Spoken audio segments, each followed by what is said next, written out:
Hi friends, welcome to our YouTube channel Appu galaxy shine. So ನಾವಿವತ್ತು ಒಂದು ಹಳ್ಳಿ ಅಡುಗೆನ ಮಾಡಲಿಕ್ಕೆ ತಯಾರಾಗಿದ್ದೀವಿ. ಬನ್ನಿ ಫ್ರೆಂಡ್ಸ್, ಅದೇನು ಅಂತ ನಾವು ಫೈಂಡ್ ಔಟ್ ಮಾಡೋಣ. ಸೊ ಇವತ್ತು ಮಾಡೋವಂಥ ಅಡುಗೆ ಏನಂತ ಅಂದರೆ ಬಾಡ್ಲಿ ರೊಟ್ಟಿ. ಸೊ ಅದಕ್ಕೆ ಏನು ಬೇಕಾದಂಥ ಸಾಮಗ್ರಿಗಳು ಅಂತ ನೋಡೋದಾದರೆ, ತುರಿದಿರೋ ಅಂಥ ಕ್ಯಾರೆಟು, ನವಿಲು ಕೋಸು ತುರಿದಿರೋದು ಮತ್ತು ಆಲೂಗೆಡ್ಡೆ. ಸೊ ಎಲ್ಲ ಒಂದೊಂದು ದಪ್ಪ ದಪ್ಪ ತರಕಾರಿನ ತೊಗೊಂಡ್ರೆ ಸಾಕಾಗುತ್ತೆ ನಮಗೆ. ಮತ್ತು ಹಚ್ಚಿರೋಂಥ ಈರುಳ್ಳಿ, ಕೊತ್ತಂಬರಿ ಸೊಪ್ಪು, ಸಬ್ಸಿಗೆ ಸೊಪ್ಪು ಮತ್ತು ಹಸಿಮೆಣಸಿಕಾಯಿ. ನಿಮಗೆ ಖಾರ ಎಷ್ಟು ಬೇಕೋ ಅಷ್ಟು ಹಾಕ್ಕೋಬೋದು. ಮತ್ತು ಗರಂ ಮಸಾಲ ಇದೆ, ಮತ್ತು ಶುಂಠಿ ಬೆಳ್ಳುಳ್ಳಿ ಪೇಸ್ಟ್, ಮತ್ತು ನೆನೆಸಿರೋ ಅಂಥ ಕಡಲೆಬೇಳೆ, ಮತ್ತು ಮೇನ್ ಇಂಗ್ರೀಡಿಯೆಂಟ್ ಇದಕ್ಕೆ ಅಕ್ಕಿ ಹಿಟ್ಟು. ಸೊ ಬನ್ನಿ ನಾವು ಇದನ್ನು ಎಲ್ಲನೂ ಮಿಕ್ಸ್ ಮಾಡೋದು ಹೇಗೆ ಅಂತ ತೋರಿಸ್ತೀವಿ. ಈಗ ಬನ್ನಿ ಇವಾಗ ತುರಿದಿರೋ ಅಂಥ ಎಲ್ಲ ತರಕಾರಿಗಳನ್ನ ಹಾಕೋಣ. ಮೊದಲಿಗೆ ಈರುಳ್ಳಿ ಹಾಕ್ತಾ ಇದ್ದೀವಿ. ಆಮೇಲೆ ತುರಿದಿರೋ ಅಂತಹ ನವಿಲು ಕೋಸು, ಆಮೇಲೆ ತುರಿದಿರೋ ಅಂತಹ ಆಲೂಗೆಡ್ಡೆ,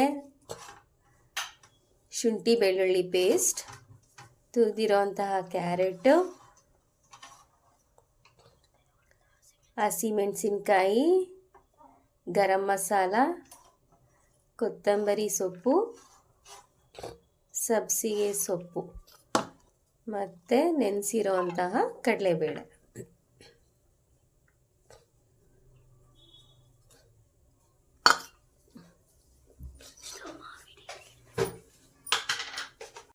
ಹೀಗೆ ಎಲ್ಲ ತರಕಾರಿಗಳನ್ನೂ ಹಾಕ್ಕೊಂಡ್ಮೇಲೆ ಚೆನ್ನಾಗಿ ಕಲಿಸ್ಕೋಬೇಕು.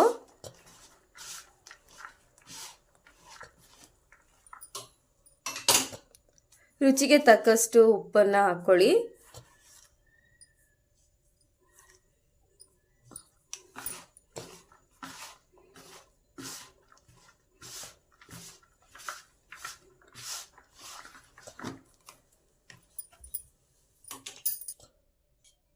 ಇದಕ್ಕೆ ಕಾಯ್ದಿರೋಂತಹ ಬಿಸಿನೀರನ್ನು ಹಾಕ್ಕೊಳ್ಳಿ. ಆವಾಗ ನಿಮಗೆ ಹಿಟ್ಟನ್ನು ಕಲಿಸ್ಕೊಳ್ಳಿಕ್ಕೆ ಸುಲಭ ಆಗುತ್ತೆ. ನೀವು ತಣ್ಣಗಿರೋ ನೀರನ್ನು ಹಾಕ್ಕೊಂಡ್ರೆ ಅದು ಹಿಟ್ಟು ಸ್ವಲ್ಪ ಹಸಿ ಥರ ಕಾಣುತ್ತೆ. ಸೊ ನೀವು ಬಿಸಿನೀರು ಹಾಕ್ಕೊಂಡ್ರೆ ನಿಮಗೆ ಚೆನ್ನಾಗಿ ನಾದ್ಬೋದು ಹಿಟ್ಟನ್ನು.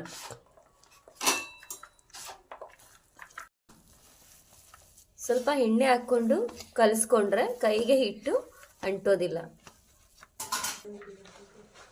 ಸೊ ಬನ್ನಿ ಫ್ರೆಂಡ್ಸ್, ಈಗ ನಾವು ಹಿಟ್ಟನ್ನು ಚೆನ್ನಾಗಿ ನಾದ್ಕೊಂಡಿದ್ದೀವಿ. ನೋಡಿ ಎಷ್ಟು ಚೆನ್ನಾಗಿ ಕಾಣ್ತಾ ಇದೆ, ಕಲರ್ಫುಲ್ಲು. ಮತ್ತು